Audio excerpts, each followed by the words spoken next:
참여 예수님. 네, 안녕하세요. 김재덕입니다. 만나서 반갑습니다. 실례가 안 되면 마스크 벗고 할까요? 네. 쓰고 할까요? 생얼을 또 보여드리네요. 네, 우리 쌍용동 본당 저는 처음 와봤어요. 처음 왔는데 우리 본당 신부님하고는 제가 신학생 때 우리 본당 신부님이 굉장히 고학년이셨습니다. 그리고 멀리서 지켜볼 수밖에 없었던 그 정도의 차이가 나는 이렇게 굉장히 고학년이셨던 학사님이셨는데 저는 그때 느낌이 항상 군자 같은 느낌, 또 그냥 마음이 좀 이렇게 고요하시고 이렇게 온유하신 그런 분으로 이렇게 멀리서 이렇게 지켜봤던 것 같습니다. 이렇게 부족한 제가 여러분들에게 하나님 말씀에 대해서 이야기할 수 있도록 이렇게 불러주시고 또 초대해 주신 주임 신부님께 진심으로 감사드립니다.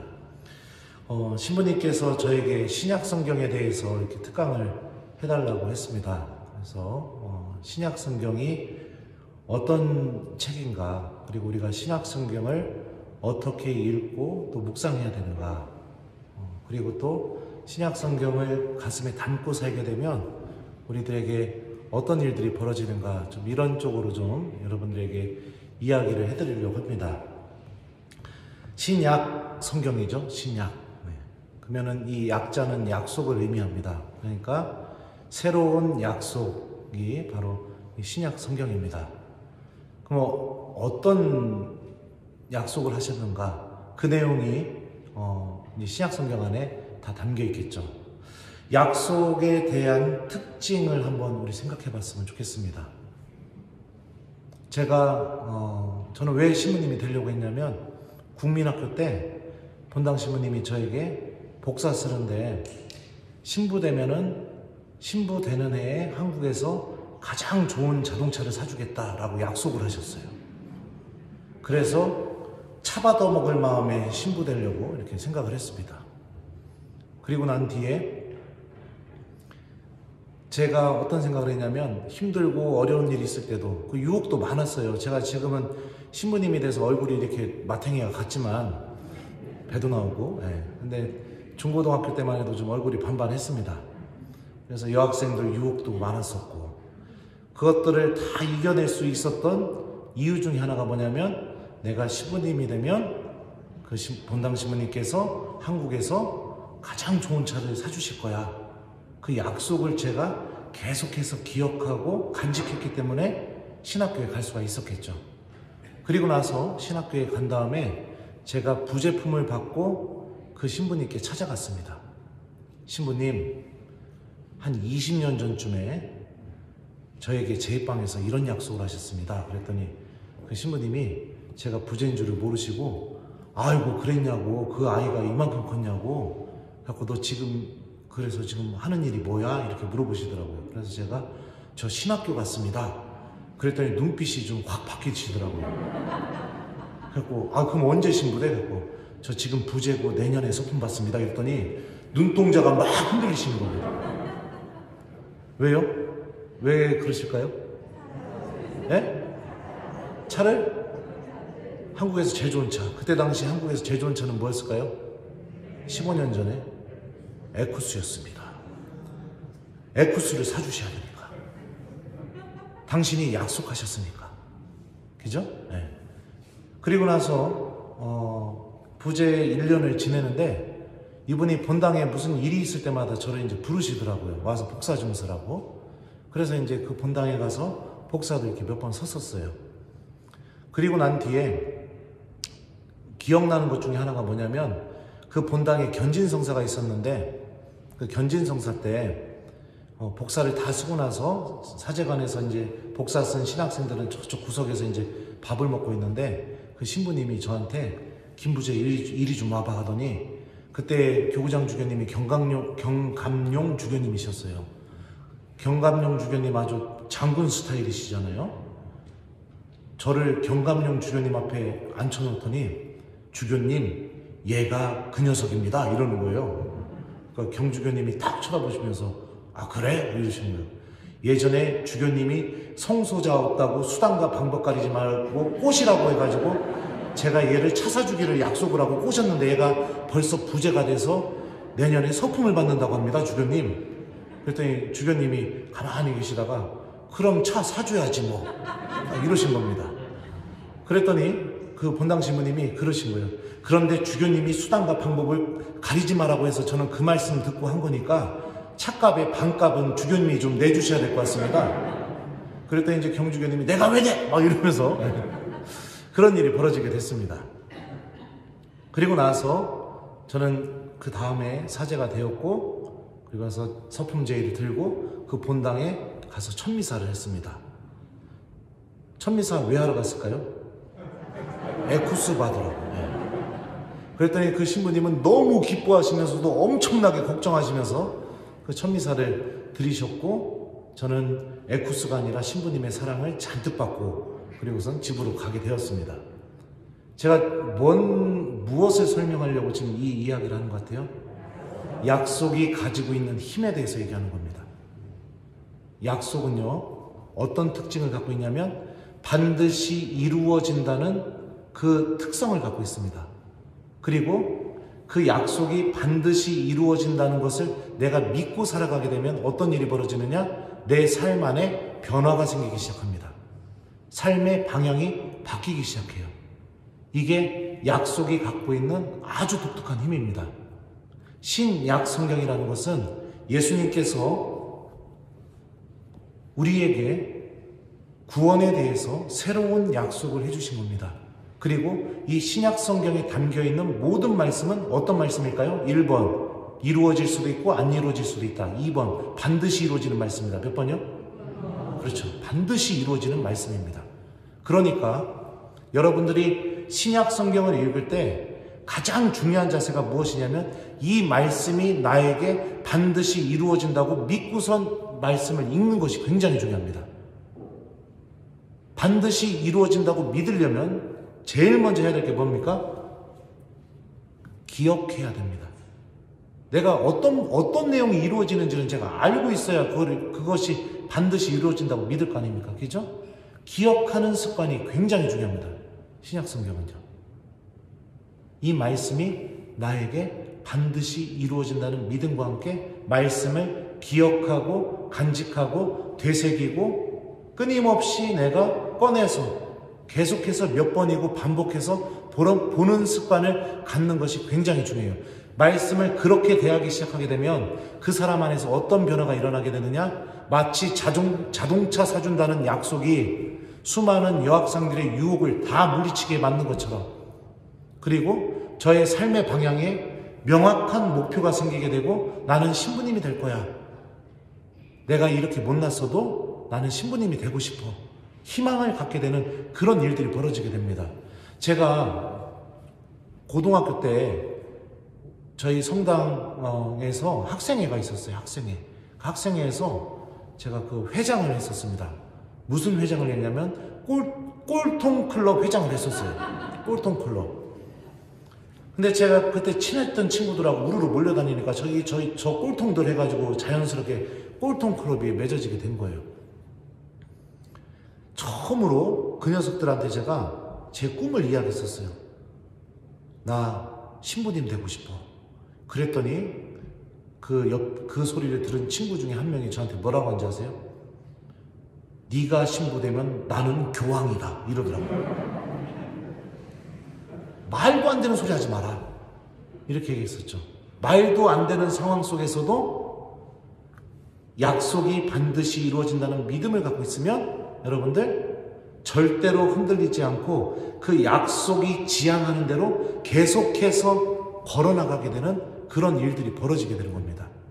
그러니까 신약 성경을 대하실 때 제일 먼저 여러분들이 중요하게 여겨야 되는 건 뭐냐면 성경을 읽으셨으면 읽었으니 딱 덮고 잊어버리면 절대 안 되는 겁니다. 읽으신 말씀 중에 내가 간직하고 싶은 말씀 한두 구절 정도는 수첩에다가 따로 적어 놓으셔야 돼요. 적어 놓으시고 그거를 주머니에 넣었다가 여러분들 언제 보시느냐? 아침에 일어나서 한번 가서 침대 머리맡에 놨다가 탁 보시면서 성호경 긋고 그 말씀을 기억하면서 하루를 시작하십시오. 내가 눈 떠서 제일 먼저 내 머릿속에 들어오는 말씀이 하느님의 말씀이 되게. 그리고 하루에 3번만 식사정기도 하실 때마다 여러분들 식사정기도 끝나고 나서 밥 먹기 전에 꺼내서 한 번만 보고 그리고서 이렇게 좀 생활을 했으면 좋겠습니다. 그렇게 하면 어떤 일이 벌어지게 되느냐? 말씀이 내 영혼 안에 차곡차곡 쌓이게 됩니다. 그리고 나서 결정적인 순간마다 그 말씀이 내 안에서 생각이 나기 시작하게 되고요. 그러면서 그 약속의 말씀이 나의 믿음 안에서 하나씩 이루어지는 체험을 하게 됩니다. 저는 이런 체험을 굉장히 많이 했어요. 여기에는 제 유튜브 구독자들이 많이 계시는지 모르겠습니다. 제가 로마에서 이태리말을 배우게 될 때 좀 시간이 지나서 이태리말이 좀 잘 되기 시작했을 때 벌어졌던 일입니다. 학교를 갔더니 담임 선생님이 문 앞에 서가지고 저를 기다리고 있었던 겁니다. 그래서 제가 담임 선생님한테 안녕하세요 선생님 이러고서 딱 들어가려고 했더니 제 손을 탁 잡더니 이러는 거예요. 지금 큰일 났다고. 지금 안에서 여학생 둘이서 서로 네 옆에 앉고 싶다고 지금 너 좋다고 지금 둘이서 싸우고 있다고. 네가 이 문제를 해결해줘야 내가 들어가서 수업을 할 수 있다. 그래가지고 뭔 소린가 하고 딱 들어가 봤더니 금발머리 아가씨랑 빨간머리 아가씨랑 제가 들어가자마자 제 양쪽에 팔짱 끼더니 서로 자기 옆에 앉으라고, 나 네 옆에 앉고 싶다고 저한테 막 그러는 겁니다. 그때 저는 알았습니다. 제 얼굴은 유럽에서 먹히는 얼굴이라고. 그래갖고 어떻게 해요? 방법이 없죠. 그래서 두 아가씨를 양쪽 옆에다 앉혀놓고 제가 수업을 들었어요. 참고로 저는 그 어느 학교 다닐 때 신부님이라고 이야기를 안 했습니다. 왜냐면은 신부님이라고 이야기하면은 부담스러워서 말을 안 걸어준다고. 지금 말을 빨리 배워야 할 시기니까 웬만하면 신부님이라고 이야기하지 말라고 그런 조언을 들어서 그렇게 했어요. 그래서 제가 그 여학생들한테 물어봤죠. 내가 왜 좋니? 그랬더니 너랑 있으면 너무 재밌고 즐겁고 학교 오는 게 행복하고 막 그렇다고 하더라고요. 그래가지고 와, 내가 유럽에서 먹히는 얼굴이구나 이렇게 그렇게 생각을 했었는데 하루는 며칠 지나고 나서 그 금발머리 아가씨가 밤 12시에 저한테 전화한 거예요. 자기 클럽에 있으니까 빨리 와서 같이 놀자고. 제가 그래가지고 어떻게 했느냐? 그 밤 12시에 없는 살림에 택시 불러서 갔습니다. 클럽에. 그래서 가서 새벽 2시, 3시까지 같이 막 춤추고 그리고선 그 여학생 보내고 이제 심야버스를 타고 집에 탁 가는데 버스 안에서 갑자기 성경 말씀이 생각나는 겁니다. 너 어디에 있느냐? 이 아담이 죄를 저질렀을 때 하나님께서 하셨던 말씀이죠. 집에 들어가서 세수하는데 또 성경 말씀이 생각나는 거예요. 너 어디에 있느냐? 침대에 누웠는데도 또 생각나는 거예요. 너 어디에 있느냐? 그래서 밤새 잠을 한숨도 못 잤습니다. 그리고 나서 아침에 일어나자마자 곧바로 클러지 셔츠 입고 이렇게 입고요. 양복 입고 구두 신고 그래서 학교를 갔어요. 그때 학교에서 난리가 난 겁니다. 그러더니 같은 반 친구들이 저한테 그러는 거예요. 너 그 옷 어디서 돈 주고 사 입었냐고. 그 옷은 네가 입어서는 안 되는 옷이라고. 그래서 제가 신부님이라고 얘기하는데 믿지를 않는 거예요, 애들이. 그래서 성직자 증명서를 보여주니까 그러니까 그제서야 애들이 다 깜짝 놀란 거죠. 그리고 나서 그 아이들 수업 끝나자마자 제가 사는 기숙사로 다 데리고 와서 기숙사 경당에서 같이 미사하고 밥 먹여서 이렇게 보냈던 적이 있습니다. 말씀은 이처럼 우리가 기억하기 시작하고 그 말씀이 나에게도 이루어진다고 믿고 살아가기 시작하게 되면 어떤 일이 벌어지느냐? 내가 하느님으로부터 떨어져 나갈 수 있는 그런 기회가 될 때마다 정말로 나에게 필요한 말씀이 생각나기 시작합니다. 생각이 나서 어떤 일이 벌어지게 되느냐? 내가 지금 하느님으로부터 계속해서 하느님의 은총 안에 머물려면 어떤 선택을 해야 되는지 아주 명확하게 알려줍니다. 나를 가르치고 꾸짖고 내 생각을 건드리고 그래서 내가 어떤 행동을 해야 되는지를 명확하게 알려주기 시작하죠.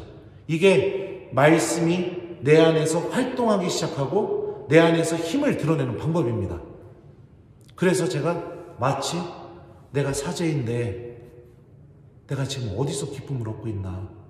나 사제인데 너 어디에 있느냐? 그 말씀 한마디가 그 생각을 하게 만들었고, 그래서 아침에 일어나자마자 신부님 옷을 입고 학교를 가게 만들었고, 그래서 아이들을 다 데리고 미사를 드리게 만들었고, 그러면서 계속해서 제가 사제직 안에서 주님의 제단 위에서 하느님의 말씀 안에서 기쁨을 얻는 사람이라는 이것을 아주 명확하게 저에게 알려줘서 제가 어떤 선택을 해야 되는지를 분명하게 저를 이렇게 이끌어주는 그런 일이 벌어지게 된 거죠.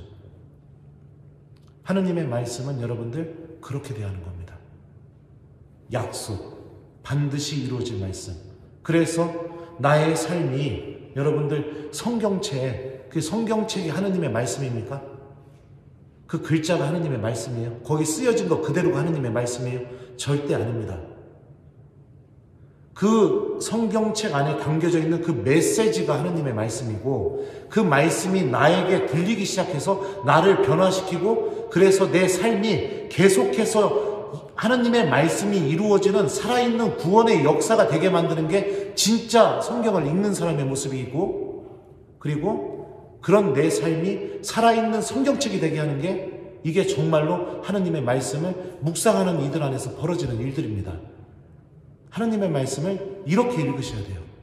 그러지 않으면 여러분들 하루에 창세기부터 탈출기까지 다 읽고 덮으면 어떤 은총이 우리들에게 주어지겠습니까? 어떤 은총이 주어지겠어요? 기억되지 않으면, 내 마음속에 기억되지 않으면 어렵습니다. 정말 어렵습니다. 성경을 3번, 4번, 5번 완독을 하고 필사를 했다 하더라도 하느님의 말씀이 내 안에 기억되지 않으면 그 말씀이 나를 건드릴 수가 없는 겁니다. 신약 성경은 이렇게 대하셔야 됩니다. 왜냐하면 신약 성경 안에는 살아있는 예수님의 말씀이 담겨있기 때문입니다. 신약 성경의 구조를 좀 보도록 하겠습니다. 신약 성경이 담고 있는 전체 내용은요, 하느님께서 예수님을 통해서 우리 구원에 대하여 새롭게 약속해 주신 말씀이 신약 성경이죠. 그러면 신약 성경은 어떤 내용을 전체적으로 담고 있느냐, 구조가 어떠냐? 제일 먼저 신약 성경이 우리에게 이야기해 주고 싶어 하는 게 뭐냐면, 첫 번째는 예수님이 누구이신가? 이거에 대해서 신약 성경은 이야기해 주고 싶어 합니다. 예수님이 어떤 분이신가? 거기에는 여러 가지 답이 있죠. 우리들의 죄를 용서해 주시는 분, 자비를 베풀어 주시는 분, 죄인들과 함께 해 주신 분, 뭐 이런 여러 가지 내용들이 있습니다. 그죠? 하느님 나라를 선포해 주신 분, 가난한 이들과 함께 계셔 주신 분, 사람을 절대 포기하지 않으시는 분, 우리들의 죄를 보시는 분이 아니라 믿음을 바라보시는 분, 여러 가지들이 그 내용들이 그 질문에 대한 답으로 신약 성경은 담겨 있습니다. 두 번째로 신약 성경이 우리에게 이야기해 주고 싶은 두 번째 메시지가 무엇이냐면, 예수님께서 그러면 우리에게 어떤 약속을 이루어 주실 것인가, 이거에 대한 내용이 담겨져 있죠. 그거는 바로 십자가의 죽음과 부활을 통해서 우리들도 똑같이 죽음을 통해 예수님의 부활에 동참하게 만들어 주신다. 바로 하나님이 영원한 생명을 준비하셨다. 또 그런 메시지도 있고요. 주님께서는 나를 위해서 당신의 목숨까지도 내어놓으시면서 나를 사랑하고 계신 분이시다. 이런 메시지도 있고요. 하나님의 그 약속에 대해서요. 그리고 그런 나를 구원해 주실 것이다. 그리고 하나님 나라가 반드시 찾아올 것이다. 우리는 죽음을 맞이하지만 예수님의 부활에 동참해서 하느님과 함께 영원히 살아가는 영원한 생명과 하느님 나라를 약속받은 사람이다. 이런 내용들이 신약 성경이 우리에게 해주고 싶어하는 내용들이겠죠. 그죠? 그리고 나서 또 신약 성경이 우리에게 하고 싶어하는 진짜 이야기가 무엇이냐? 그러면 이 약속의 주인공이 되려면 우리는 무엇을 해야 되고 또 어떻게 희망하고 또 무엇을 갈망하면서 살아야 되는가, 여기에 대한 또 답을 주고 있죠. 자, 그리고 나서 또 마지막으로 신약성경이 우리에게 이야기하고 싶어하는 메시지가, 그러면 이 약속은 언제 이루어지는가, 그리고 이 약속은 언제 완성이 되는가, 이 약속이 완성이 될 때 우리들이 알아볼 수 있는 표징과 우리들에게 일어날 일들이 무엇인가, 그런 내용들이 다 담겨 있는 게 여러분들 복음서부터 요한묵시록까지 들어있는 내용입니다. 예수님이 누구이시고 예수님께서 우리에게 어떤 약속을 해주셨는가, 이거는 복음서가 우리에게 이야기해주고 있습니다. 그러면 우리는 이 약속의 주인공이 되려면 무엇을 해야 되고 어떻게 살아야 되고 어떻게 실천하고 또 어떻게 희망하면서 살아야 되는가, 이거는 서간 안에 담겨 있습니다. 그리고 이 약속은 언제 이루어지게 되고 어떻게 완성되고 완성될 때 어떤 일들이 벌어지는가, 이거는 요한묵시록 안에 담겨져 있습니다. 그러니까 신약성경을 읽으실 때 이런 포인트들을 잘 잡으셔가지고 읽는 것이 굉장히 중요합니다. 그러면서 신약성경은요, 마지막에 요한묵시록에서 이런 얘기를 하죠. 내가 곧 간다. 그러니까 뭐라고 합니까? 요한이요? 아멘. 주 예수님 오십시오. 이렇게 대답하고 있어요. 그러니까 신약성경의 메시지의 가장 정점이 무엇이냐? 바로 하느님 나라입니다. 하느님 나라. 우리는 하느님 나라를 준비하는 사람, 이 하느님 나라를 약속받은 사람이라는 거를 신약성경을 읽게 되었을 때 그게 여러분들 안에서 믿음의 확신으로 자리 잡혀야 됩니다. 그래야 여러분들의 삶이 변화가 됩니다. 제가 우리 주일학교 아이들에게 천국과 지옥에 대해서 한번 교리했던 적이 있었어요. 여러분들도 한번 들어보시기 바랍니다. 주일학교 친구들, 천국이 어떤 곳일까요? 아이들이 이렇게 대답했어요. 좋은 곳이요, 행복한 곳이요, 하느님 계신 곳이요. 그래서 제가 뭐라고 대답했느냐? 이렇게 얘기했습니다. 제가 지금부터 천국이 어떤 곳인지 알려주겠습니다. 영원히 묵주기도 하는 곳, 영원히 미사 드리는 곳, 영원히 하느님 말씀 듣는 곳, 영원히 성체조배하는 곳, 영원히 십자가 얘기하는 곳, 영원히 교리 배우는 곳. 자, 이곳이 천국입니다. 난 죽어서 천국 가고 싶은 사람 손 드세요 하니까 아이들이 몇 명 들었을까요? 아무도 안 들었습니다. 자, 그러면 지옥에 대해서 알려드릴게요. 지옥은 영원히 미사 안 드려도 되는 곳, 영원히 하느님 말씀 안 들어도 되는 곳, 영원히 기도하지 않아도 되는 곳, 영원히 십자가 얘기를 안 해도 되는 곳, 영원히 교리 말씀 안 들어도 되는 곳이 지옥입니다. 자, 나는 죽어서 지옥 가고 싶다 하니까 애들이 조금 이상하지만 쭈삣쭈삣 하면서 막 손을 다 트는 거예요. 이게 뭐를 의미할까요? 사람은 자기가 기쁨을 누리는 곳을 선택할 수밖에 없습니다. 하느님 안에서 영적인 기쁨을 전혀 느껴보지 못했다면, 하느님 나라가 우리에게 약속이 되어 있다 하더라도 하느님의 말씀이 내 삶 안에서 이루어진다는 그 놀라운 신비를 체험해 본 적이 없다면 죽어서 여러분들 천국 앞에 가서 하느님은 분명히 다 들으라고 할 겁니다. 근데 여러분들은 뭐라고 대답할지 아세요? 한번 쑥 들여다보고, 주님, 부담스럽습니다. 저 평생 이렇게 살아본 적이 없습니다. 왜요? 여러분들 요한묵시록 나중에 읽어보시면 알겠지만 천국의 모습은 어떤 모습이냐? 계속해서 하느님을 찬미드리고 기도하고 예배드리는 곳이 천국입니다. 미사드리고 기도하고 하느님 찬양하고 영원히 그렇게 살 거예요. 우리 영원히. 근데 내가 기도하는 거에 대해서도 기쁨 한번 못 느껴봤다면 어떻게 영원히 살 수 있겠습니까? 예수님, 죄송합니다. 저는 지옥이 편합니다. 가겠습니다. 이러지 않을까요? 하느님의 말씀은 여러분들의 그 생각을 바꿔놓을 수 있는 힘이 있습니다. 완전히 바꿔놓을 겁니다. 자, 그러면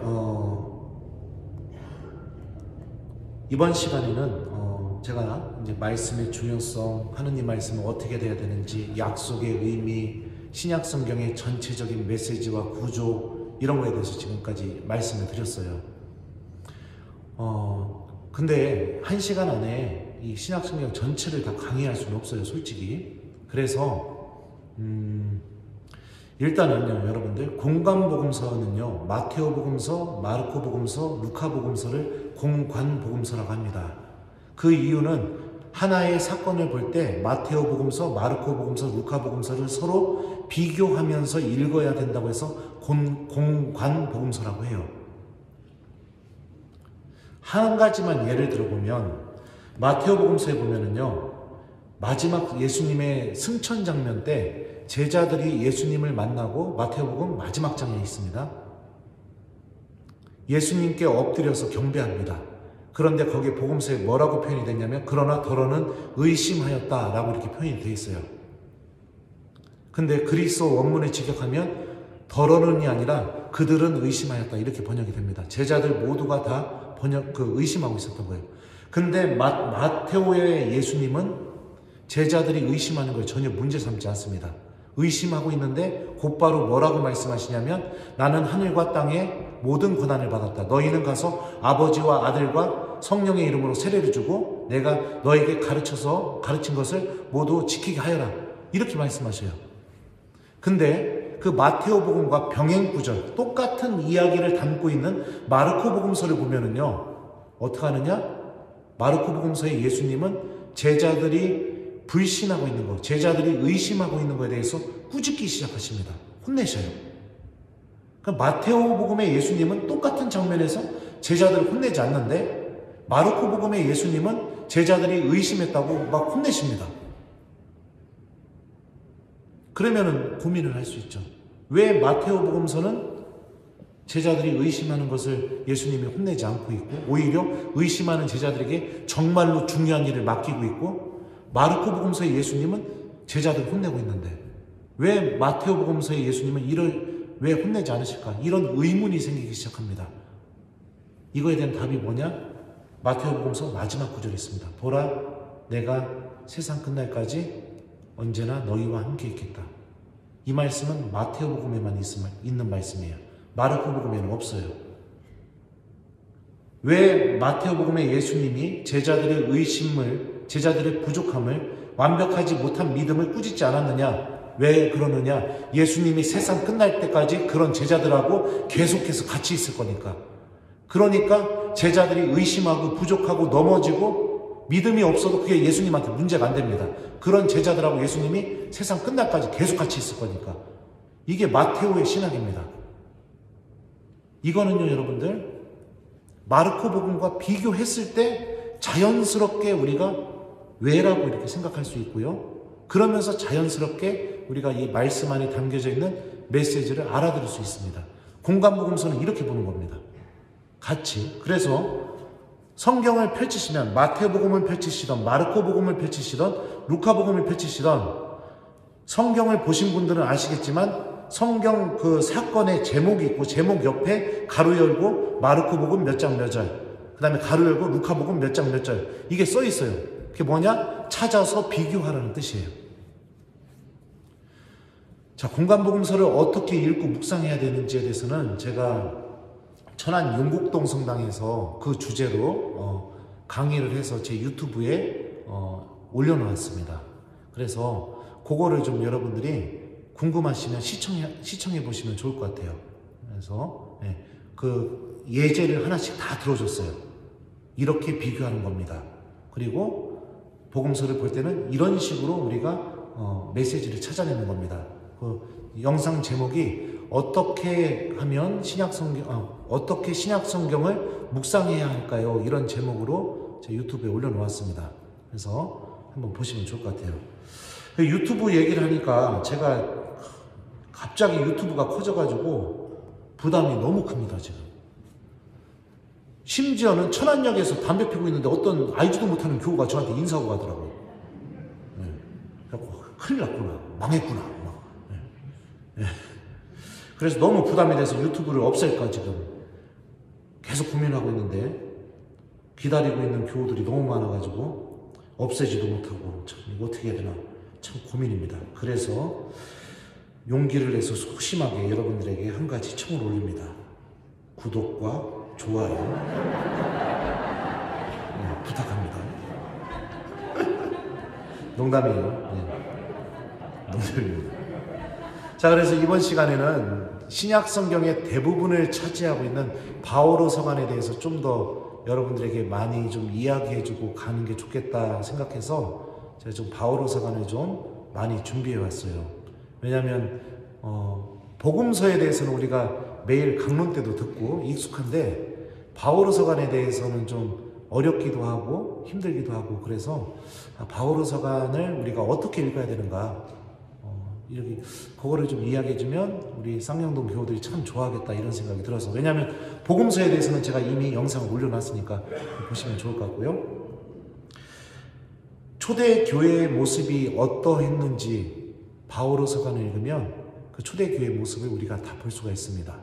사도행전에 보면 이런 표현이 있죠. 한 마음 한 뜻이 되어서 함께 기도하고 가진 것을 다 가져와서 함께 공유하면서 초대교회가요. 그러면서 성찬례를 드리고 그러면서 이렇게 기쁘게 지냈다고 하잖아요. 자, 이거 1번 사실이다, 2번 사실 아니다. 몇 번일까요? 예? 나는 사실이라고 생각한다. 손 들으시고. 손 내리시고. 나는 사실 아니라고 생각한다. 사실이 아닐 가능성이 굉장히 높습니다. 초대교회 공동체가 그렇게 못 살았기 때문에 루카가 그 사도행전을 그렇게 씀으로 인해서 그것을 읽은 교우들이 우리가 이렇게 살아야겠구나, 이렇게 하려는 신학적인 의도가 있습니다. 근데 사실이 아니다 라고 제가 이렇게 얘기하진 않았어요. 사실이 아닐 가능성이 굉장히 높다. 왜 그러냐면 바오로 서간을 읽어보면 초대교회가 완전히 형편이 없었거든요. 지들끼리 편먹어가지고 패싸움하기 시작하고요. 나는, 지금을 따지면 나는 주임 신부님 편이다, 나는 수녀님 편이다, 나는 사목회장 편이다, 이러고서 막 갈라지기 시작하고요. 또 어떤 일이 벌어지냐면, 예전에는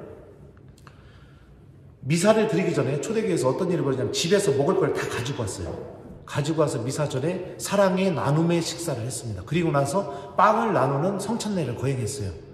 그러면 집에서 먹을 걸 다 가지고 오는데 부자들은 뭘 가져올까요? 굉장히 비싸고 맛있고 좋은 음식들을 가져오겠죠. 가난한 사람들은 뭐 가져올까요? 어떤 사람은 가져올 게 없어서 숟가락만 들고 오는 사람도 있겠죠.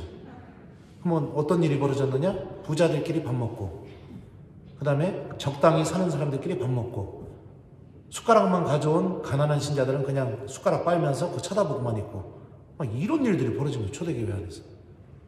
이것뿐만이 아니죠. 율법주의. 법조항을 지켰으면 나는 의롭다라고 이렇게 생각하는 그런 병들도 있었습니다. 지금으로 따지면 어떡하냐? 난 1년에 판공성사 2번 보면 하나님 앞에서 죄진 게 없다 이렇게 생각하는 거랑 똑같은 겁니다. 율법주의. 주일미사는 고해성사는 언제 보느냐? 주일미사 빠지면 보는 성사. 그리고 보통은 고해성사 볼 때 어떻게 보느냐? 이밖에 알아내지 못한 죄와 주일미사 빠진 죄, 이거 두 개밖에 고백할 게 없어요.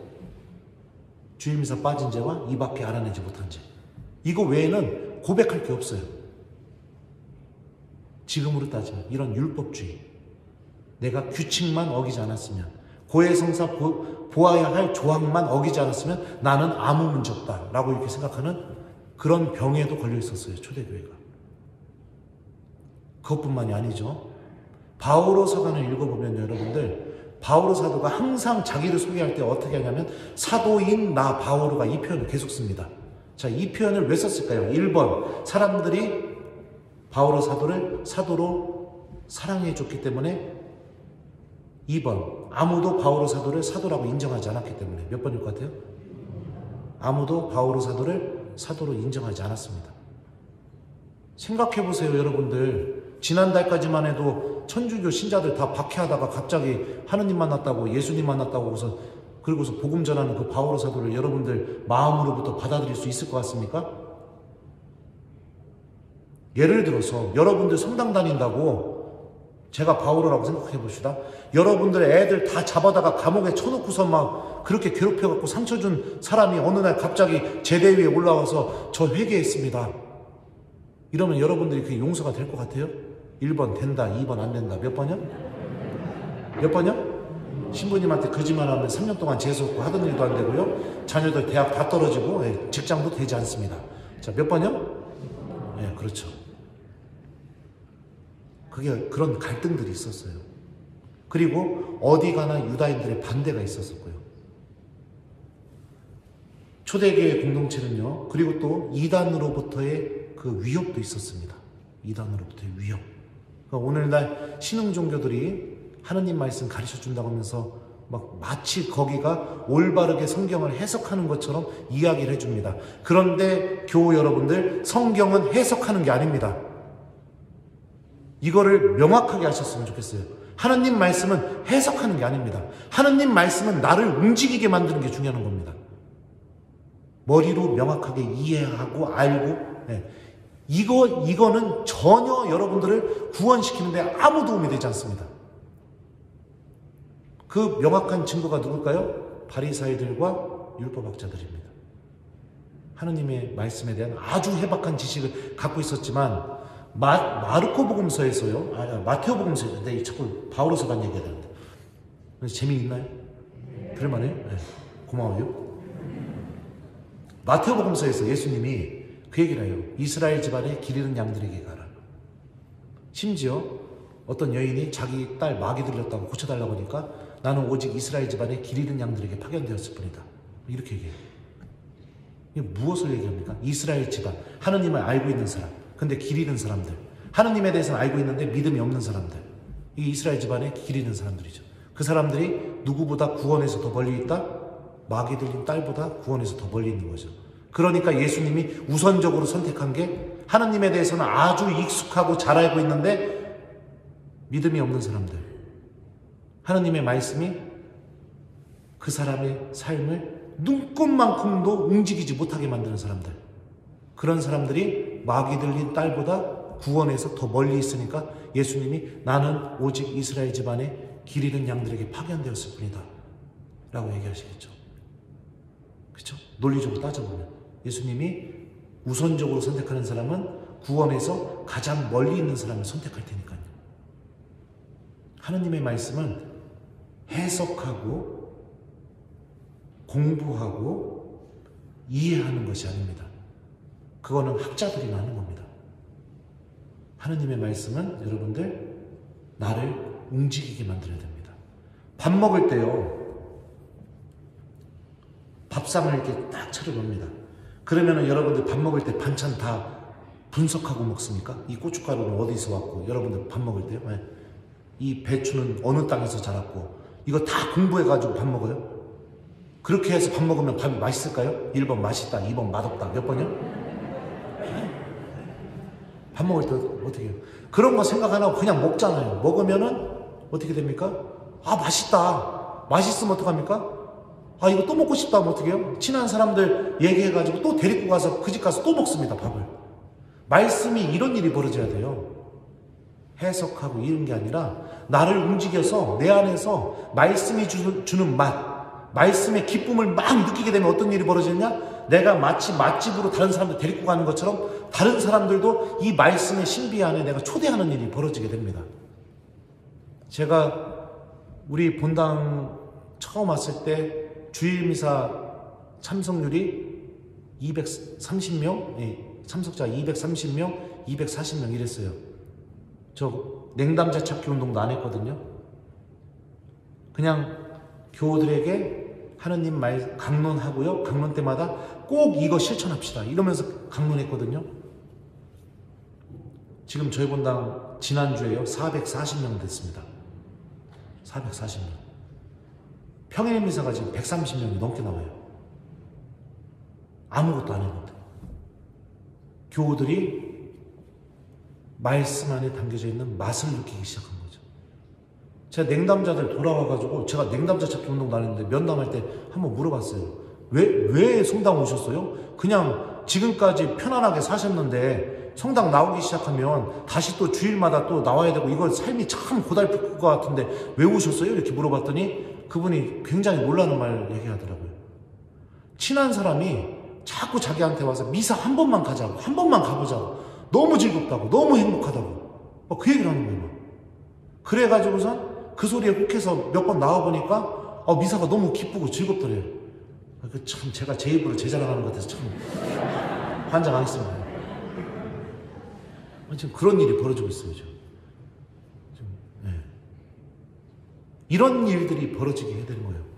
초대교회는요, 여러분들 굉장히 갈등이 심했고 굉장히 힘들었고 굉장히 아파하던 공동체였습니다. 그리고 너무나 신기한 게 뭐냐면 그 초대교회 안에서 벌어졌던 엄청난 갈등들이 지금도 오늘날 우리 교회 공동체 안에서도 똑같이 발생하고 있어요. 그래서 바오로사가는 어떻게 읽고 묵상하셔야 되느냐? 이런 일들이 벌어지게 되었을 때 내가 어떻게 행동하는 것이 복음적인 선택인가? 이 답을 찾기 위해서 바오로서간을 떠들어서 읽으셔야 된다는 겁니다. 자, 예를 들어 줄게요. 자, 어떤 예를 들어 줄까요? 예를 들면, 자, 내가 부역장으로 아니면 사무위원으로 아니면은 또 본당 안에서 중요한 직책을 받았어요. 꾸랴 단장이 됐어요. 근데 주변에서 막 그런 얘기를 하는 겁니다. 뭔 저 사람이 무슨 사목회장이야? 뭔 저 사람이 꾸랴 단장이야? 막 이런 얘기가 막 들려요. 그리고 막 사람들이 아무도 나를 막 그 직분에 맞게 인정해주지 않습니다. 미워하고 시기하고 질투하고 있어요. 그러면 여러분들 어떻게 하실 겁니까? 1번, 나도 똑같이 욕하고 복수한다. 2번, 조용히 주임 신부님에게 찾아가서 저는 자격이 안 되니 사퇴합니다. 이런다. 3번,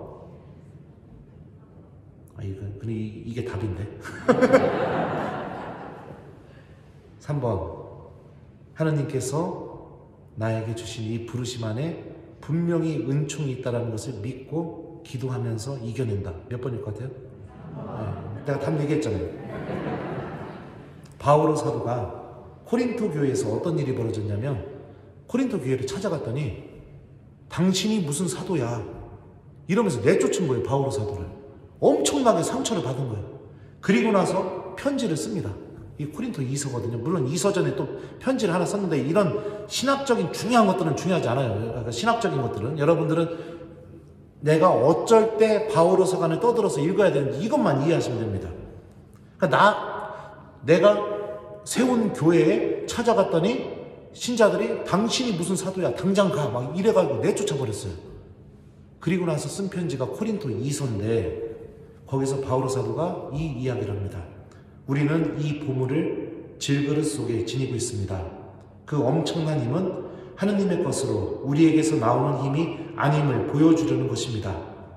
우리는 온갖 환난을 겪어도 억눌리지 않고 난관에 부딪혀도 절망하지 않으며 박해를 받아도 버림받지 않고 맞아 쓰러져도 멸망하지 않습니다. 우리는 언제나 예수님의 죽음을 몸에 짊어지고 다닙니다. 우리 몸에서 예수님의 생명도 드러나게 하려는 것입니다. 여기서 질그릇이 바오로 사도의 사도직을 의미합니다. 자, 겉으로 볼 때는 아주 볼품없어 보이는 그 바오로 사도의 사도직. 당신이 무슨 사도야? 그런데 바오로 사도는 뭐라고 하느냐? 볼품없어 보이는 이 질그릇 안에 무엇이 담겨 있느냐? 보물이 담겨 있는데 그 보물은 무엇이냐? 하느님의 엄청난 힘이고 그 힘이 어떻게 드러나느냐? 온갖 환난을 겪을 때 억눌리지 않게 하는 힘이 그 안에 담겨져 있고 난간에 부딪힐 때 절망하지 않게 하는 힘이 담겨져 있고 박해를 받을 때 내가 하느님으로부터 버림받지 않을 것이라는 그 힘이 담겨져 있고 맞아 쓰러질 때 내가 멸망하지 않는다는 그 힘이 담겨져 있다. 이 보물이 내가 교회로부터 받은 부르심 안에 담겨져 있다라고 이렇게 이야기합니다. 그러니까 이런 식으로 여러분들 바오로 사건에 떠들어서 내가 이 말씀 안에서 답을 찾는 거예요. 주님께서 나를 불러주신 이 부르심에 이런 놀라운 힘이 담겨져 있구나. 그러면 이 말씀과 함께 기도해야겠죠. 주님, 저도 바오로 사도가 고백한 이 고백을 저도 해보고 싶습니다. 그리고 희망을 가져야겠죠. 사람들이 무시하고 인정해주지 않는다 하더라도 내가 교회로부터 받은 이 부르심 안에 주님께서 이 힘을 담아두셨다.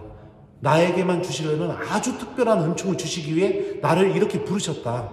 나는 질그릇처럼 볼품없고 자격 없지만 사람들은 그런 나의 볼품없고 자격 없는 모습을 보고 떠들지만 그럼에도 불구하고 주님은 그런 내 안에 나에게만 주시려는 이 봉사를 통해서 아주 특별하게 나에게만 주시려는 은총을 담아 놓으셨다. 이렇게 여러분들 말씀 안에서 힘을 얻고 기도하면서 다시 묵묵하게 하나님께서 부르신 그 부르심에 맞게 내가 살아가는 것을 선택하는 것이 굉장히 중요하죠. 이런 식으로 바오로서가를 읽는 겁니다. 무슨 얘기인지 아시겠어요? 네. 그냥 막 물론 순서대로 읽는 것도 중요하지만 내가 어려운 교회 공동체 안에서 어려운 일을 당했을 때마다 맞닥뜨렸을 때마다 펴서 읽는 거예요. 자, 또 이런 일이 벌어질 수 있습니다. 봉사를 하는데 자꾸만 내가 유혹이 생기는 거예요. 사람들한테 자랑하고 싶은 유혹, 누구한테 인정받고 싶은 유혹. 여러분들 그런 유혹 거룩하시니까 다 못 느끼겠죠? 저는 그런 유혹을 무진장 느낍니다. 요즘 유튜브가 막 구독자가 막 환장할 정도로 늘어나가지고 마치 제가 막 착각을 할 때가 많아요. 마치 유능한 신부가 된 것처럼, 그리고 마치 내가 뭐 하느님의 아주 특별한 도구가 된 것처럼. 네. 그럴 때마다 저는 종종 읽는 말씀이 이 말씀입니다. 제가 읽어드릴게요. 곧 하느님께서는 그리스도 안에서 세상을 당신과 화해하게 하시면서 사람들에게 그들의 잘못을 따지지 않으시고 우리에게 화해의 말씀을 맡기셨습니다. 그러므로 우리는 그리스도의 사절입니다. 하느님께서 우리를 통하여 권고하십니다. 우리는 그리스도를 대신하여 여러분에게 빕니다. 하느님과 화해하십시오. 자, 바오로 사도가 고린도 이서에서 또 했던 얘기예요. 자신이 갖고 있는 직분이 어떤 열매를 맺어야 되는지. 그게 뭐냐면요, 내가 열심히 봉사하게 되면 어떤 일이 벌어져야 되느냐? 나의 봉사를 함께하는 사람들이 하느님과 화해하는 일이 벌어지게 되는 게 내가 올바로 봉사하는 것이다 라는 명확한 기준을 얻게 되죠. 그러니까 내가 자랑하고 싶은 마음, 인정받고 싶은 마음, 이게 하느님 안에서 얼마나 빗나갔는지 내가 이 말씀을 통해서 알 수 있죠. 내가 열심히 봉사하면 누군가가 나의 봉사를 통해서 하느님과 화해하는 일이 벌어지고 하느님께 용서를 청하게 되고, 또 몇인가요? 9시. 그 한반도 기도는 강의 끝나고 하죠. 그리고 또 서로 용서하게 되는 그런 일들이 벌어져야겠죠. 근데 내가 자랑하고 싶고 드러내고 싶고 인정받고 싶고 그 마음으로 봉사하면 어떤 일이 벌어질까요? 화해라는 열매는 절대 맺어지지 않습니다. 시기, 질투, 미움, 험담, 분열, 갈등 막 이런 게 맺어지기 시작해요. 하느님을 위해서 봉사하는데 하느님이 가장 싫어하는 열매들만 맺어내고 있는 거죠. 그러니까 그런 유혹을 받을 때도 바오로서가 펼쳐서 읽어보는 겁니다. 자, 또 예를 들어보면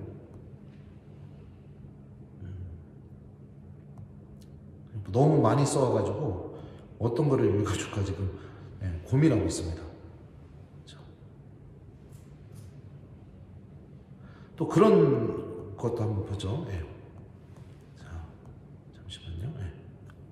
필리피서, 이것도 자랑하고 연결되어 있는데요. 필리피서 교우들이 서로 막 자랑하기 시작한 겁니다. 내가 잘났네, 네가 잘났네, 교회 공동체 안에서. 사람들이 서로 무시하기 시작하고. 그럴 때 바오로 사도가 그런 필리피 교회 공동체 교우들에게 이런 말씀을 써줬어요. 무슨 일이든 이기심이나 허영심으로 하지 마십시오. 오히려 겸손한 마음으로 서로 남을 자기보다 낮게 여기십시오. 저마다 자기 것만 돌보지 말고 남의 것도 돌보아 주십시오. 그리스도 예수님께서 지니셨던 바로 그 마음을 여러분 안에 간직하십시오. 그분께서는 하느님의 모습을 지니셨지만 하느님과 같음을 당연한 것으로 여기지 않으시고 오히려 당신 자신을 비우시어 종의 모습을 취하시고 사람들과 같이 되셨습니다.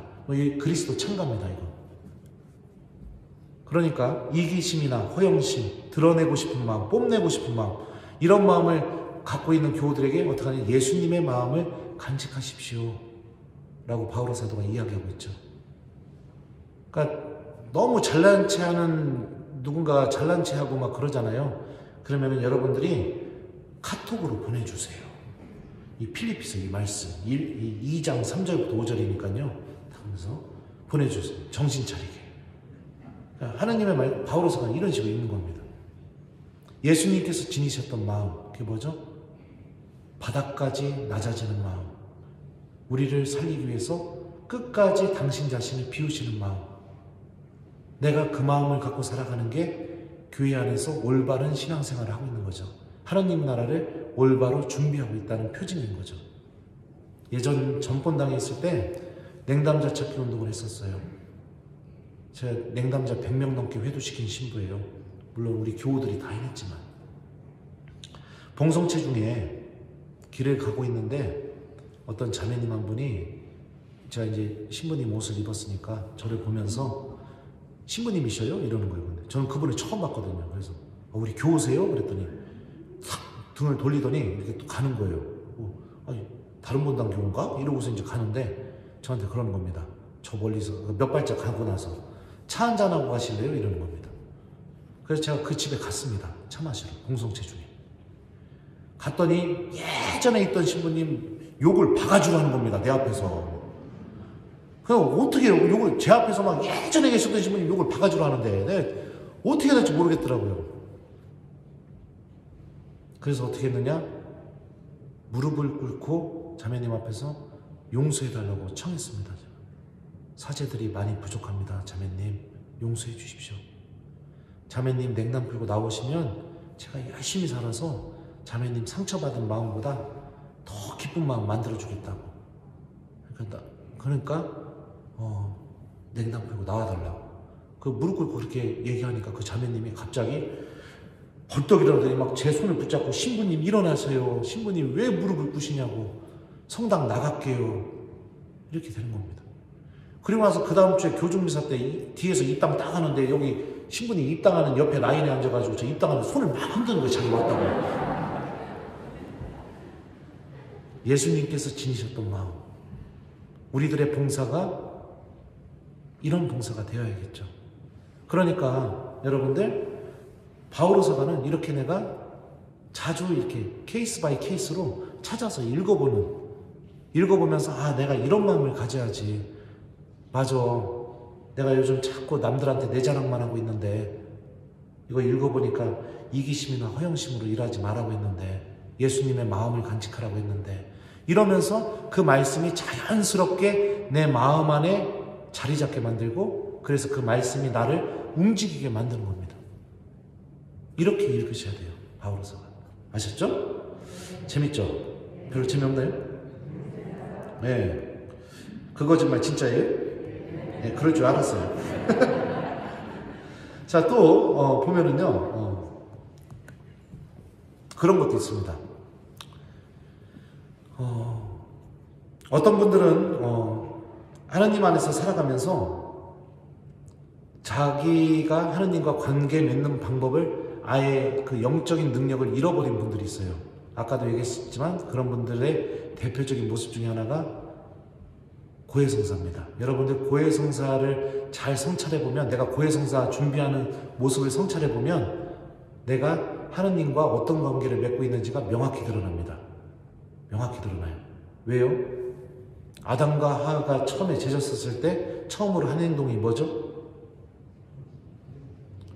나뭇잎으로 옷을 입어서 가리는 거였죠. 그리고 나무 그늘에 숨는 거였습니다. 죄가 가지고 있는 힘이 그런 힘이에요. 가리고 숨기게 만드는 거. 근데 내가 고해성사를 기피하기 시작한다는 것은 그 죄의 힘에 내가 지배당하고 있다는 겁니다. 그러면서 어떻게 되느냐? 가리고 숨김으로 인해서 내 안에서 어떤 일이 벌어지느냐? 더 이상 그것이 죄라고 못 느끼게 만드는 그런 일들을 벌이게 됩니다. 악은 우리 안에서. 그래서 처음에는 그게 가슴이 막 두근두근거리면서 성사 봐야겠네 막 이랬는데, 이게 내가 성사를 미루다 보면 어떻게 하느냐? 그 두근거렸던 일을 내가 매일 하고 있는 거예요. 근데 난 그게 죄라고 생각을 못 하고 있는 거예요. 그리고 성사 보라고 하면 싫은 거예요. 빛으로 나아가기가 싫은 거죠. 그러면서 1년에 2번만 제가 성사 본다고 했죠. 성사 볼 때도 무슨 고백한다고 했죠? 2가지 죄. 뭐죠? 주임에서 빠진 죄와 이밖에 알아내지 못한 죄. 내가 만약에 그렇게 살고 있다면 갈라티아서 말씀을 한번 읽어봤으면 좋겠습니다. 이게 율법주의거든요. 딱 내가 천주교 신자로서 해야 될 최소한의 것만 하면은 아무 문제가 없다고 생각하는 그런 사람들 꼭 좀 읽어봤으면 좋겠어요. 자, 한번 읽어드릴게요. 그리스도께서는 우리를 자유롭게 하시려고 해방시켜 주셨습니다. 그러니 굳건히 서서 다시는 종살이의 명예를 매지 마십시오. 율법으로 의롭게 되려는 여러분은 모두 그리스도와 인연이 끊어졌습니다. 여러분은 은총에서 떨어져 나갔습니다. 사실 그리스도 예수님 안에서는 할례를 받았느냐 받지 않았느냐가 중요하지 않습니다. 사랑으로 행동하는 믿음만이 중요할 따름입니다. 이렇게 얘기해요. 그러니까 할례를 받았느냐 안 받았느냐, 미사를 나왔느냐 안 나왔느냐, 판공성사를 받느냐 안 받느냐. 내가 이렇게 신앙생활하면은 바울 사도가 뭐라고 했죠? 여러분은 그리스도와 뭐가 끊겼다고요? 인연이 끊겼다. 이거 굉장히 무서운 말입니다. 여러분은 은총에서 떨어져 나갔다. 이렇게 이야기하고 있어요. 그러니까 내가 어느 순간부터 미사 드리는 게 별로 느낌도 아무것도 없고, 뭐 고해성사를 봐야 될 이유도 모르겠고, 신앙생활이 기쁘지도 않고, 그렇다면 갈라티아서를 읽어보십시오. 정신이 번쩍 날 겁니다. 이런 식으로 바울서가는 여러분들 보는 거예요. 자, 이제 4분 남았는데요. 네. 할 얘기가 산더미 같은데 큰일 났네요. 네. 자, 마지막으로 로마서에 대해서도 또 얘기해 주겠습니다. 로마서는요, 바오로 사도의 신학의 정수이기도 합니다. 근데 그거 중요하지 않아요. 여러분한테 중요한 건 뭐냐면 내가 신앙생활하면서 어떻게 행동하고 판단해야 되는지 답을 바오로 서간 안에서 얻으면 되는 겁니다. 로마서에서 사람이 어떻게 구원받는지에 대해서 이렇게 이야기합니다. 성경은 무엇이라고 말합니까? 아브라함이 하느님을 믿으니 하느님께서 믿음을 의로움으로 인정해 주셨다 하였습니다. 일하는 사람에게는 품삯이 선물이 아니라 당연한 보수로 여겨집니다. 그러나 일을 하지 않더라도 불경한 자를 의롭게 하시는 분을 믿는 사람은 그 믿음을 의로움으로 인정받습니다. 이게 무슨 얘기냐면 할례를 받아 어떠한 조항을 지켜서 사람이 구원받는 것이 아니라 아브라함이 하느님을 믿으니까 하느님께서 그 믿음을 의로움으로 인정해 주신 것처럼 우리들이 어떻게 구원받느냐? 하느님을 믿고 하느님의 말씀이 이루어진다고 믿고 주님께서 나에게 주신 말씀이 이루어진다고 믿고 살아가는 게 우리들이 구원받는 길이다 라고 로마서에서 이야기하고 있죠. 이 말씀을 읽으면 우리가 하느님 말씀을 기억하고 내가 그 말씀을 실천하면서 살아가는 삶이 얼마나 중요한지를 또 묵상할 수가 있게 됩니다. 또 로마서에 보면 이런 말씀도 있어요. 여러분들 막 엄청나게 큰일이 생겼습니다. 예를 들어서 하나님을 막 원망하고 싶어요. 그리고 막 다른 사람들도 다 원망스러워요. 그럴 때 할 수 있는 선택이 1번 냉담한다, 2번 그럼에도 불구하고 하나님께 의지한다. 몇 번입니까? 네? 뻥치시네. 맞아요. 하나님께 의지하는 게 중요하죠. 이런 말씀이 있습니다. 로마서에 보면요. 하나님을 사랑하는 이들, 그분의 계획에 따라 부르심을 받은 이들에게는 모든 것이 함께 작용하여 선을 이룬다는 것을 우리는 압니다. 지금 당장은 고통스럽고, 지금 당장은 누군가가 원망스럽고, 지금 당장은 속상하지만 이 말씀에 의하면 어떻게 됩니까? 모든 것이 함께 작용해서 무엇을 이룬다고요? 선을 이룬다. 그러니까 주님께서는 반드시 나를 선으로 인도해 주실 분이시다. 하나님의 섭리가 반드시 있다 라는 것을 우리가 이 말씀 안에서 내가 답을 얻을 수가 있겠죠. 상처받고 어려운 일들이 생길 수 있습니다. 저도 사제로 살아오면서 상처도 많이 받고 힘든 경우도 굉장히 많이 있었어요. 제가 공부를 굉장히 못했던 사람인데 왜 공부를 잘하게 됐느냐? 군대 갔다 와서 정신 차렸거든요. 근데 군대 가기 전에 공부 못하는 것 때문에 되게 상처를 심하게 받은 적이 한 번 있었어요. 공개적인 자리에서. 굉장히 공부 못하는 신학생이라고 이렇게 망신을 한번 당한 적이 있었거든요. 그래가지고 그게 너무 상처가 돼가지고 제가 안에서 어떻게 되냐면 내 2번 다시는 내가 공부 때문에 무식하고 망신당하는 일은 겪지 말아야겠다 해서 군대 다녀와서 이를 악물고 공부를 했습니다. 악물고. 그리고 막 그 사람, 나 상처 준 사람에 대한 그 복수심이 한 4년 동안은 그냥 제 안에 계속 있었어요. 내가 공부 열심히 해서 2번 다시 그 사람이 내 앞에서 공부 못한다는 소리 못하게 만들어야겠다고. 그러면서 공부를 막 악을 품고서 공부하기 시작했거든요. 그리고 한 4년이 지나니까 제가 공부를 굉장히 잘하는 사람이 되겠더라고요. 그리고 나서 신부님이 됐는데, 신부님이 되고 나서 보좌 신부를 마치니까 주교님이 저보고 유학을 가라고 하더라고요. 유학을 가게 되었죠. 갔는데 어떤 일이 벌어졌느냐? 하필 또 하나님 말씀을 공부하라고 해서 유학 내내 공부했던 게 성경 말씀이에요. 그러니까 어느 순간에 그 사람에 대한 분노, 악, 복수 이런 거는 그냥 자연스럽게 사라져버리게 되고 제 안에 희망이 가득 차게 되는 겁니다. 설렘이. 이거 빨리 공부해서 우리 학사님들 가르쳐줘야지. 이거 열심히 공부해서 우리 교우들에게 알려줘야지. 이런 마음이 생기게 되는 거예요. 그러니까 너무 신기한 게 뭐냐면 저는 상처받아서 공부했는데 어떤 일이 벌어졌느냐? 모든 것이 함께 작용해서 하나님께서 제 안에서 선을 이뤄주신 거죠. 저는 그분이 저에게 그 망신을 안 줬다면 제가 여러분들 앞에서 이렇게 강의하는 신분은 안 됐겠죠. 굉장히 띨띨했었으니까 그냥 교우들하고 물론 그렇다고 모든 본당 신부님들이 띨띨하다 이 얘기는 아니에요. 이상하게 생각하면 안 됩니다. 그냥 아주 무난하고 평범한 그냥 사제가 되었겠죠. 근데 하나님께서는 내 안에서 벌어졌던 그 큰 상처를 모든 것이 함께 작용해서 선으로 바꿔주시는 그런 놀라운 일을 이 엄청난 그 굉장히 긴 시간 동안 그 일을 일으켜 주셨죠. 그러니까 우리가 교회 안에서 하느님을 믿고 살아가면서 겪게 되는 상처들을 받을 때마다 로마서 읽으십시오. 펼쳐서. 그러면서 이 안에서 답을 얻으세요. 냉담하고 뭐 예를 들면 나 저 신부님 갈 때까지는 성당 안 다녀 이렇게 하고 이런 거는 복음적인 선택이 아닙니다. 왜냐하면 그런 선택을 한다는 것은 뭐냐면 그 사람 안에는 하나님의 은총도 하나님에 대한 진실한 믿음도 존재하기가 굉장히 어렵기 때문입니다. 제가 어렵다고 했어요. 없다고 한 게 아니라 우리가 그런 식으로 이렇게 바오로 사관을 찾아서 읽어보면 돼요. 자, 그래서 바오로 사도의 모든 신학적인 체계를 읽어보고 싶으면 로마서를 읽으십시오. 자, 마지막으로 정리해드립니다. 그리고 여러분들 교회 공동체가 분열을 겪고 있을 때는 코린토 1서를 읽으십시오.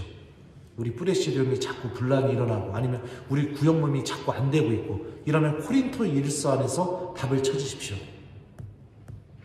자, 내가 봉사를 하나님께 봉사하고 그리고 하나님의 부르심에 응답하면서 살아가는데 어려움이 있다면 코린토 2서를 읽으십시오.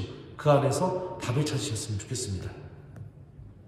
내 신앙생활이 계속해서 형식적으로만 흐르고 신앙의 기쁨을 못 느끼고 있다면 갈라티아서를 읽으시면서 여러분들 그 안에서 답을 찾으십시오.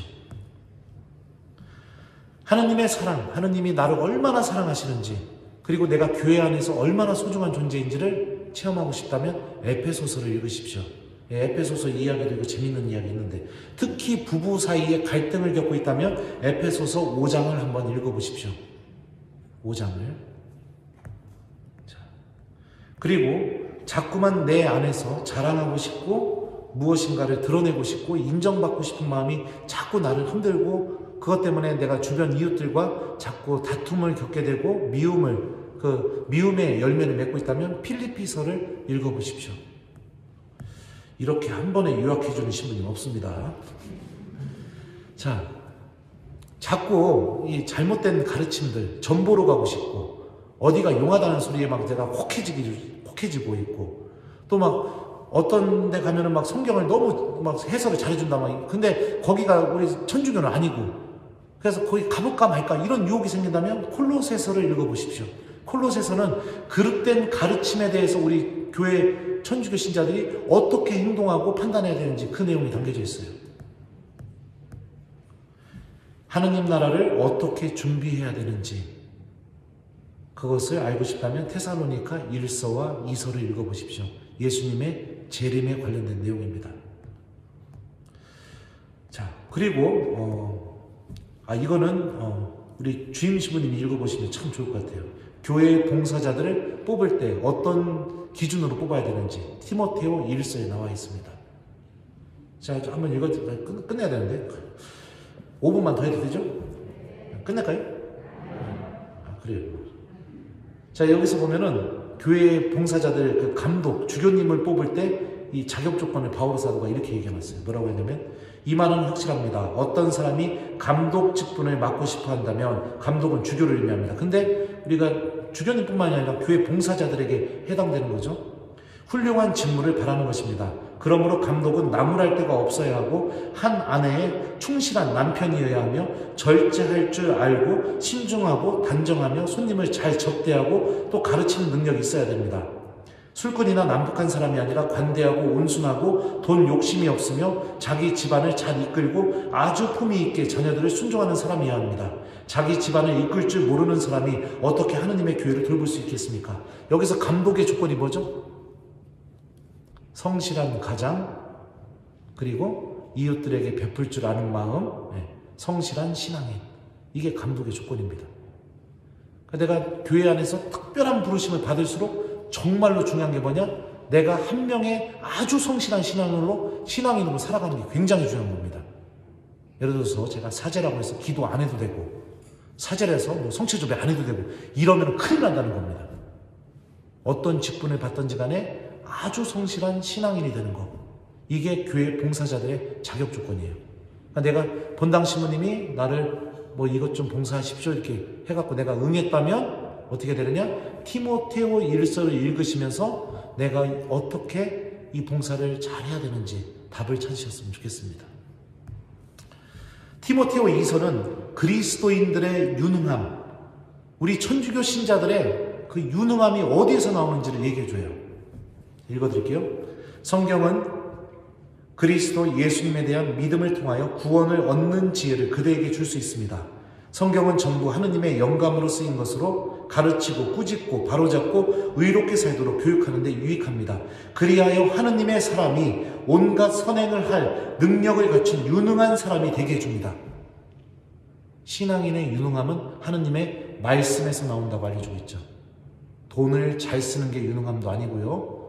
내가 기술이 좋아가지고 이것저것 할 줄 아는 게 유능함이 아닌 겁니다. 신앙인의 유능함은 하느님의 말씀에서 나온다.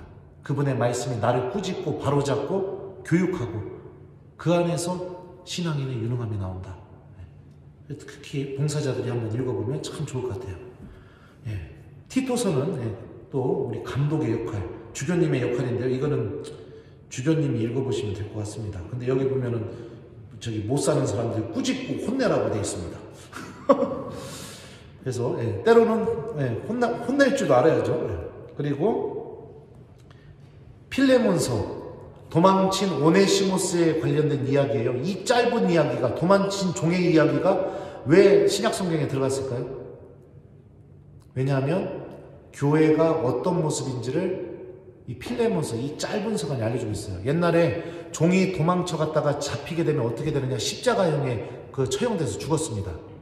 근데 오네시모스가 필레몬한테 도망쳐 나와가지고 우여곡절 속에 감옥에 있는 바오로한테 간 거예요. 근데 바오로를 옆에서 보필하고 도와주다 보니까 어떻게 됐냐, 얘가 회개해서 천주교 신자가 돼버린 거예요. 그리고 나서 바오로 입장에서는 오네시모스를 계속 데리고 있으면 로마의 법에 따르면 얘는 도망친 종이기 때문에 걸리기만 하면 십자가형에 못 박혀 죽으니까 가장 안전한 방법이 뭐죠? 필레몬한테 돌려버리는 겁니다. 근데 필레몬 입장에서 종이 도망치고 돌아왔는데 주인님 저 천주교 신자입니다. 아니면 도망친 종이 집에 오자마자 형제님 안녕하세요 이러면 어떻게 되겠습니까? 필레몬 입장에서 1번 그 오네시모스를 품에 안으면서 어서 오십시오 형제님 한다. 2번 이런 종놈이 이렇게 한다. 몇 번일 것 같아요? 당연히 그러죠. 그래서 바오로 사도가 편지를 쓴 거예요. 그러면서 어떻게 되느냐? 15절에 이런 표현이 있습니다. 그가 잠시 그대에게서 떨어져 있었던 것은 아마도 그를 영원히 돌려받기 위한 것이었는지 모릅니다. 이 말씀에서 떨어져 있게 한 주체가 언급이 안 돼 있어요. 이거는 뭐냐? 하느님이 오네시모스를 필레몬으로부터 떨어져 있게 했다는 겁니다. 그러니까 오네시모스가 이 모든 일을 겪게 된 게 하나님의 섭리 안에 있었다는 거죠. 그럼 어떻게 돼요? 필레몬은요, 오네시모스를 하나의 형제로서 받아들여야겠죠. 그것뿐만이 아니라 예전에는 초대교회는 가정교회였으니까 필레몬 가정에 있는 모든 사람들도 오네시모스를 이제는 형제로 받아들여야겠죠.